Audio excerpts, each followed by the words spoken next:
DICT Undersecretary Renato Aboy Paraiso. Siya ang Executive Director ng Cybercrime Investigation and Coordinating Center o CIC. Magandang umaga po, Yusek Paraiso, sir. Good morning po.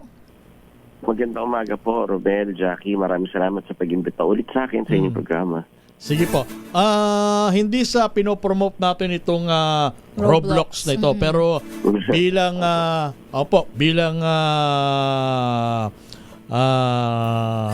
eksperto sa mga ganitong usapin, pakibigyan niyo po kami ng karagdagang paliwanag. Ano po ba itong Roblox na ito at bakit nagbabadya na ito ay ipagbawal sa Pilipinas, sir? Well, itong at the base of it, yung pinaka-fundamentals niya, yung pinaka-foundation niya, ito ay isang larong pambata. Pero dahil yung mga creators niya pwede ring mag-create at mag-develop ng mga games inside the game. Nakitaan natin to ng mga ilang mga signs and warnings na delikado ito para sa ating mga anak na kabataan.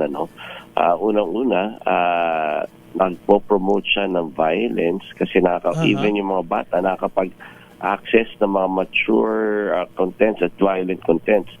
In fact, yung talaga nag-trigger sa atin para tignan itong Roblox is may nahuli tayong 7 underage teenagers na that are about to commit terroristic acts, yung mga acts of shooting na recruit sa pamamagitan ng Roblox na desensitize kasi naglalaro sila ng mga simulated mass shooting games, mga school shooting games. Na-rescue sila ng PNP-ACG natin sa panguna ni General Wilson Asueta. At talagang dito na nag-transfer sila after nila ma-recruit sa Roblox, nag-transfer sila sa isang messaging platform. Doon in-indoctrinate, doon dinisensitize, tinuruan paano mag-commit ng mga ganitong mga acts. So talagang nakita natin yun. At pangalawa, nakita rin natin dahil doon sa chat function mismo, nakita natin na yung mga cybercriminals naman pwede mag-transact doon nag-uusap, doon na nagkakaroon ng transaction. And minsan, doon na rin nagkakabayaran sa loob ng Robux. So, Yusek, kasi nabanggit nyo, itong Roblox kasi, ang alam ko lang yan is online game.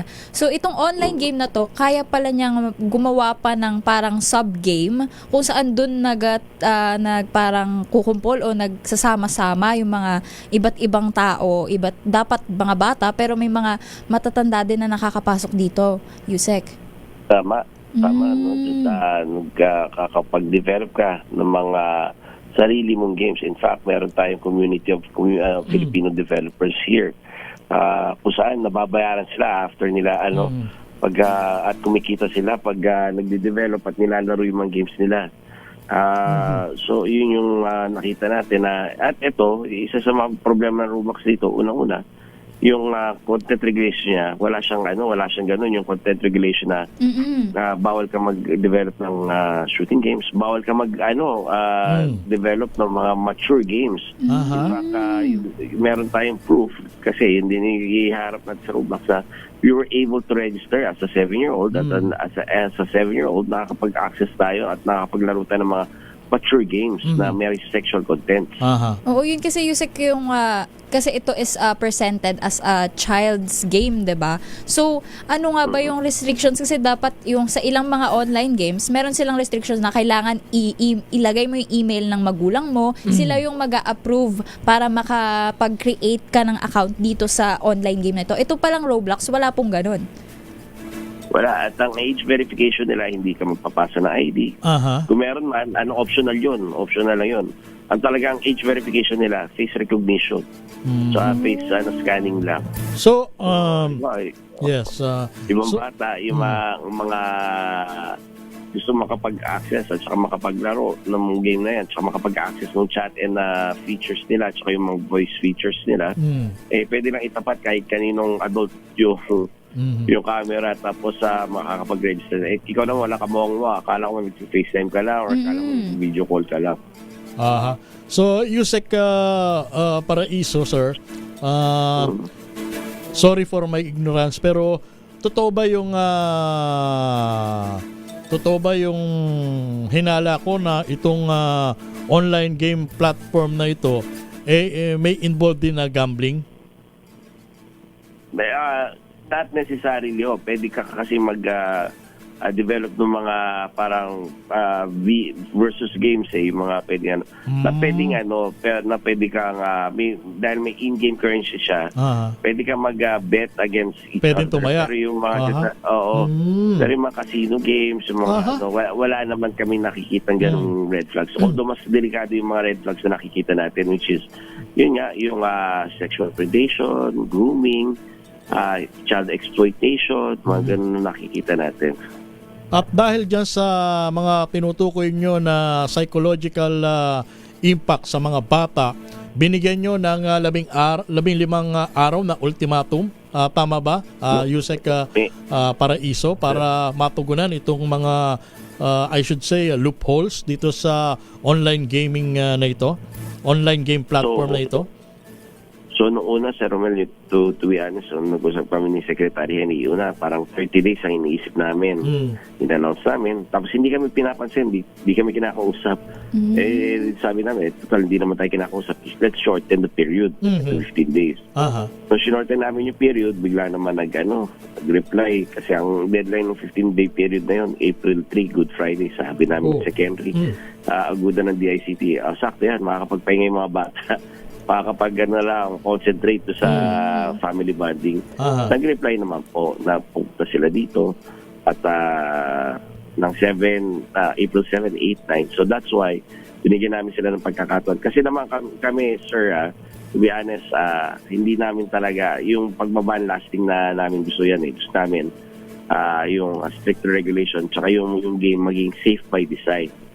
So, in-extend namin sa 10 natin na execution ban para bigyan ng pagkakataon yung pag-uusap at saka tingnan kung ano yung mga pinopropose ni Roblox na improvements do sa safety features nila, ano yung mga additional safeguards na i-implement nila at saka paano magiging akma para sa mga kabataan Pilipino po.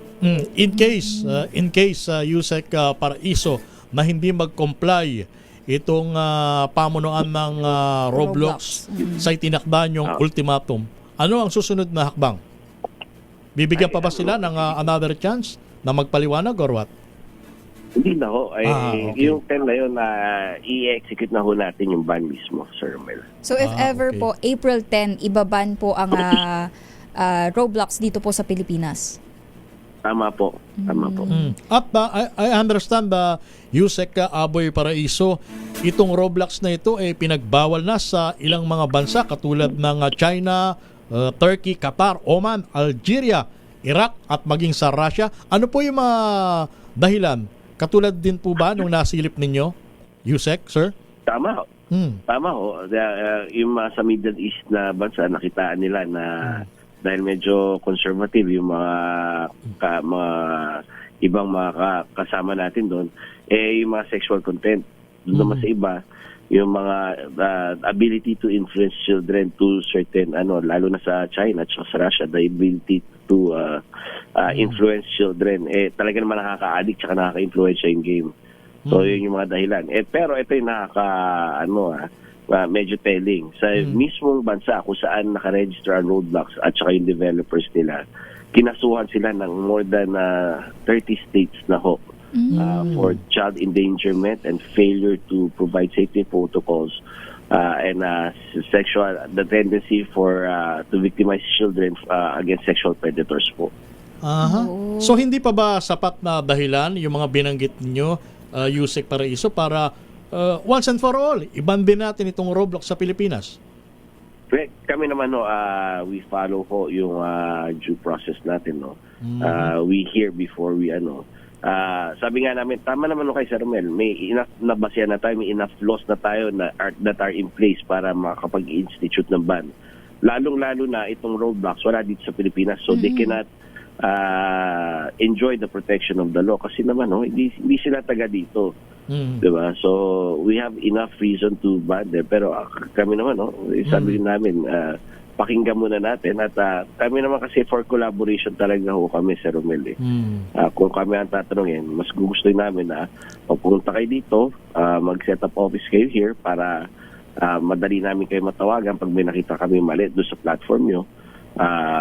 Tapos makapag-implement tayo at maiakma nyo yung mga safety protocols nyo at saka yung mga policies nyo to a Filipino setting. Oo. At habang umiiral yung ipinatupad nyo na ultimatum, nakasisiguro po ba tayo, tama ba, Yusek Paraiso, na pansamantalang hindi binibigyan ng pahintulot or access ang sino man dito sa Roblox na ito sa Pilipinas?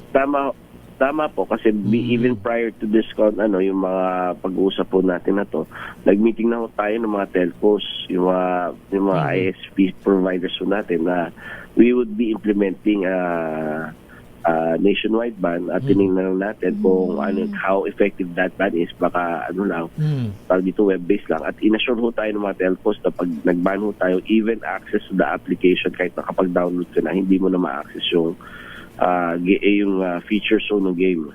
Oh, better. Jackie. Kasi yun na, Yusek, kilala itong Roblox sa mga bata yung mga pinsan ko nga mas bata, mga 10 years old, 9 years old. Ito po yung kanilang kinagigiliwan na naglalaro sila ng Roblox. So maraming salamat po na ito nga nagkakaroon ng aksyon ang ating pamahalaan tungkol po dito sa mga nakakabahala din kasi yung iba pong mga magulang, syempre yung iba hindi ganun kateki, hindi po nila alam to. So ito po binibigay alam po natin na itong Roblox po ay meron pong feature po kasi na hindi maganda para sa mga bata at inaaksyonan na po ng DICT at CICC. Kami naman, basta may makita ho tayo, sabi ko, pare-pareho tayo, may mga stakeholders ho sa bahay. Ako mismo ang stakeholder ko, yung anak ko ho, na galit sa akin at saka yung mga pamangkin ko na galit sa akin. Ipapaband daw ho yung Roblox. Oo nga. Sabi niya, Makakuyugan. papalitan daw siya ng apelyido. Dahil kilala na siya sa school bilang kamag-anak ng ipapapapapang sa Roblox. Sige po.